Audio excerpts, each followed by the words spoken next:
Welcome to Burlap Teachers. Enjoy the video. You start by preparing a Wear OS project that actually runs.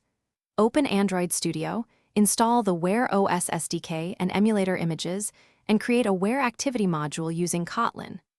Once done, set your Min SDK to a Wear-supported level and enable Android X. Make sure the manifest declares the watch feature and Wear app entry. Then perform a first Gradle sync and build to confirm dependencies resolve. This gets you from 0 to a running Wear module ready for UI work and testing. You now design responsive watch UI and behaviors. Prefer Jetpack Compose for Wear or the wearable support libraries, adapting layouts for round versus square screens, and using scalable typography. Implement complications and tiles where appropriate, plus lightweight notifications and glanceable interactions for quick use.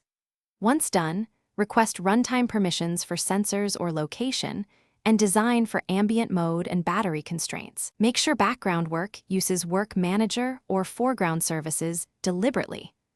Thorough emulator and on-device testing will reveal layout and lifecycle issues early.